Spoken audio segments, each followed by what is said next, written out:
Hello 7th class students, आपको revision worksheet मिल गई थी चैप्टर नंबर 6 की और बहुत अच्छी फीडबैक है। सभी बच्चों ने बहुत अच्छी तरह से वर्कशीट सॉल्व की है।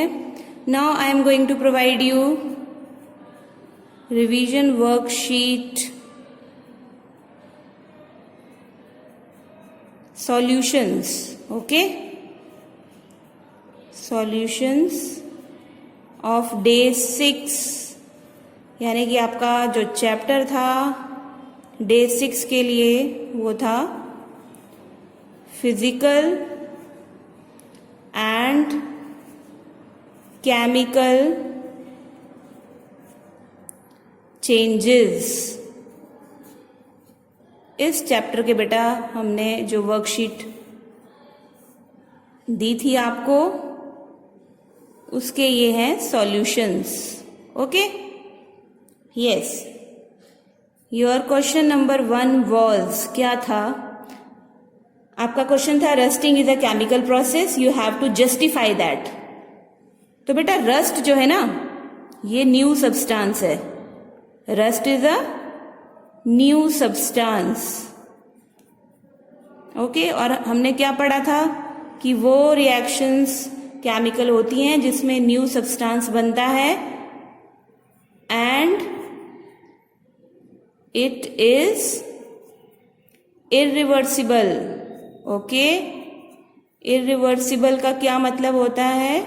ये जो रिएक्शन है वो इरिवर्सिबल है, इसलिए ये एक केमिकल चेंज है। ओके, क्योंकि फिजिकल तो रिवर्सिबल होता है, केमिकल इरिवर्सिबल होता है। तो ये 2 पॉइंट्स हैं। Rust is a new substance, it is irreversible. दूसरा क्वेश्चन था why cleaning of magnesium ribbon is necessary before burning. तो भाई क्यों जरूरी है क्लीनिंग मैग्नीशियम रिबन की? Just to remove the layer of magnesium oxide, the layer of magnesium oxide. अब ये कहाँ से आ गई लेयर? क्योंकि एयर में खुला पड़ा है मैग्नीशियम रिबन, तो इसमें एयर के साथ रिएक्शन होने के कारण मैग्नीशियम ऑक्साइड की लेयर बन जाती है। तो इस लेयर को हमने रिमूव करना है, तभी हमारा जो रिबन है वो बर्न करेगा। तो दैट इज व्हाई क्लीनिंग जरूरी है। Third question was write down 2 observations when burning of magnesium ribbon take place. तो क्या है 2 ऑब्जर्वेशन? पहली तो है it burns with dazzling, okay, जबरदस्त चमकदार, dazzling white light।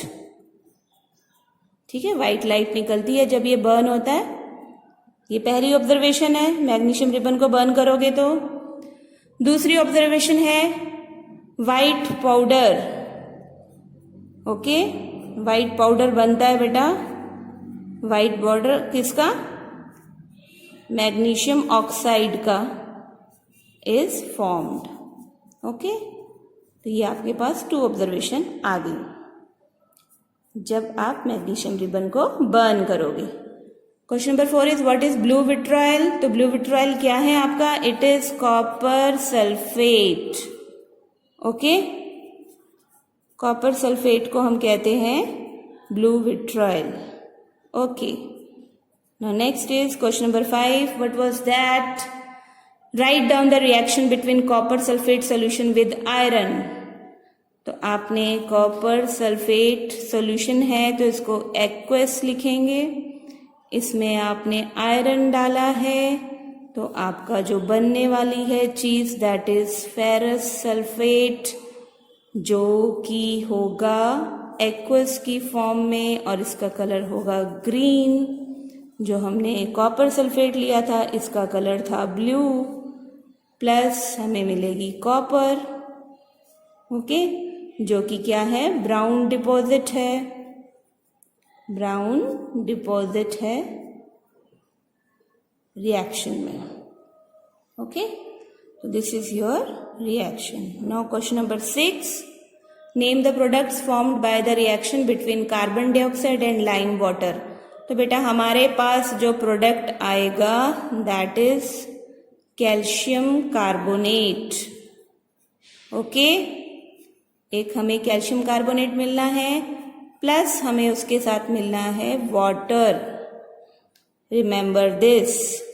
Answer number 7, the turning of lime water into milky. जब lime water milky turn हो जाता है तो हमें ये किसका स्टैंडर्ड टेस्ट लेकर चलते हैं हम? कार्बन डाइऑक्साइड का।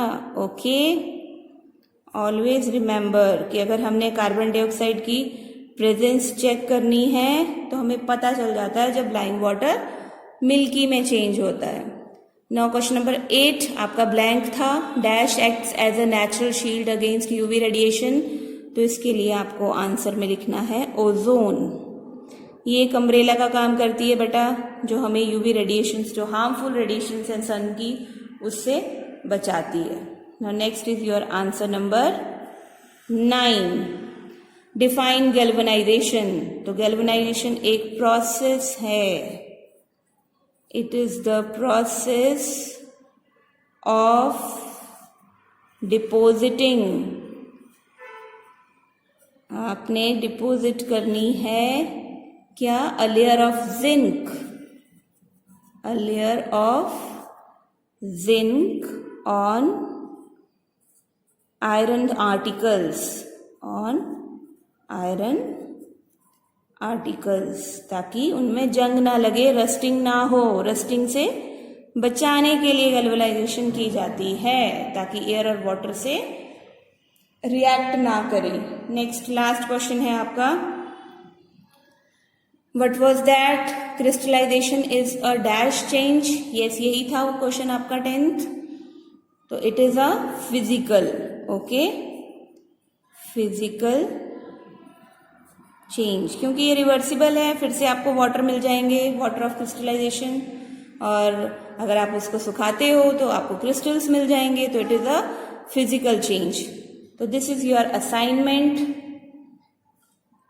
This is your assignment solutions, revision worksheet solutions for day 6 for chapter physical and chemical changes. Thank you.